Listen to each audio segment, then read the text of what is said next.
The innocence of this painting is in sheer contrast with what one of these little girls experienced later on in life. I have covered several sad stories in paintings already, but this is by far the saddest that I've come across. When you first look at this painting, the word tragedy is likely one of the last things you think about, right? It depicts two innocent little girls aged 5 and 6, wearing the cutest dress they could find to pose for a portrait. The painting's title is Pink and Blue, a reference to the dresses that these girls are wearing, and it was painted by Pierre-Auguste Renoir in 1881. In this video, I will explain exactly how this painting came about, why one of these girls faced a tragic destiny, and how we learned about the story in the first place. Renoir was one of the initial members of the Impressionist movement and had already earned a reputation as an excellent portraitist by the early 1880s.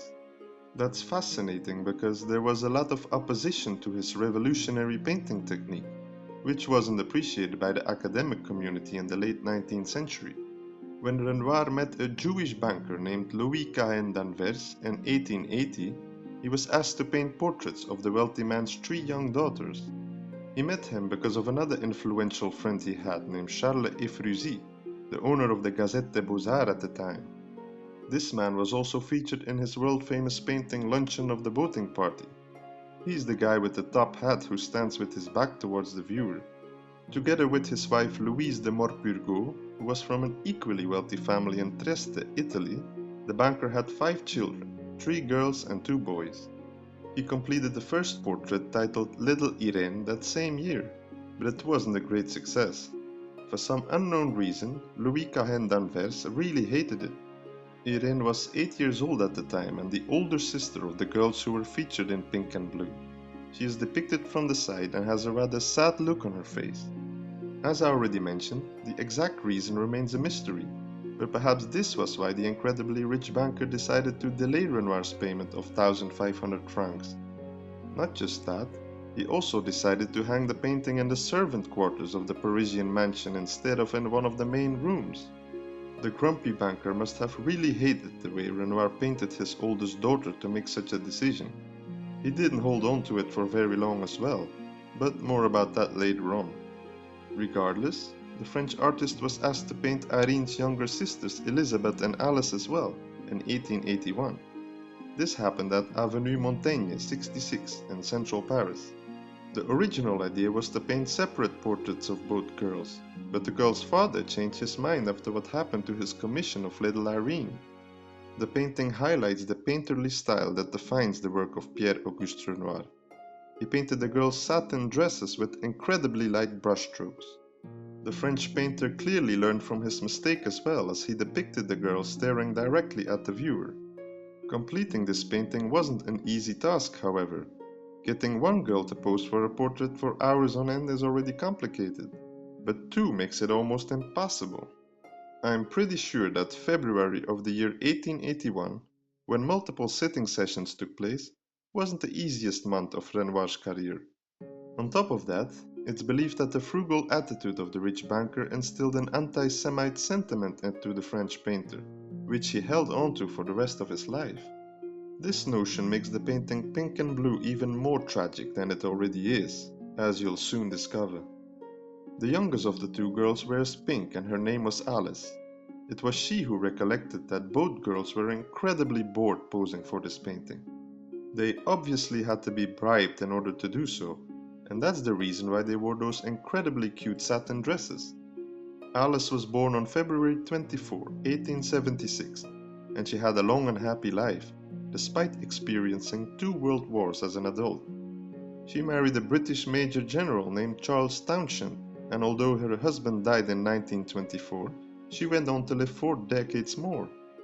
Alice managed to survive the atrocities of World War II by hiding from the Nazis in a property in southern France. She passed away in 1965 in Nice at the age of 89. Irene married twice, first to a French count whom she divorced after just a few years in the early 20th century. She married another count, this time an Italian named Charles Simpieri, but this marriage ended in a divorce as well. Her final marriage resulted in her conversion to Catholicism, but more importantly, She acquired an Italian passport, which she used to evade being arrested by the Nazis during World War II. She survived the war by pretending to be Italian and hiding most of the time in a small apartment in Paris. She lived just as long as her younger sister and passed away in Paris at the old age of 89.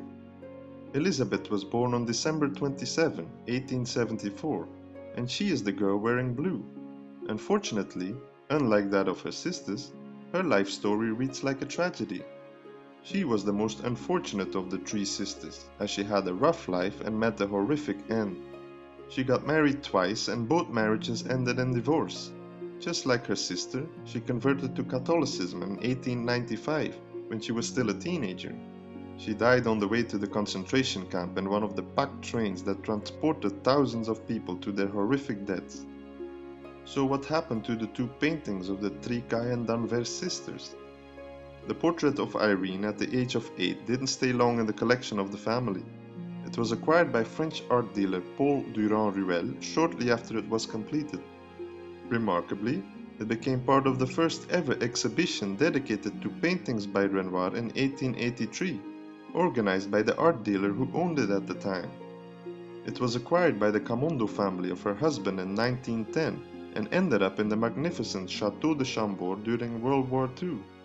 Ironically, the portrait of the young Jewish girl became one of the countless paintings that were stolen by the Nazis. After it was returned following the conclusion of the war, it was exhibited as one of the masterpieces that were returned to France from Germany in 1946.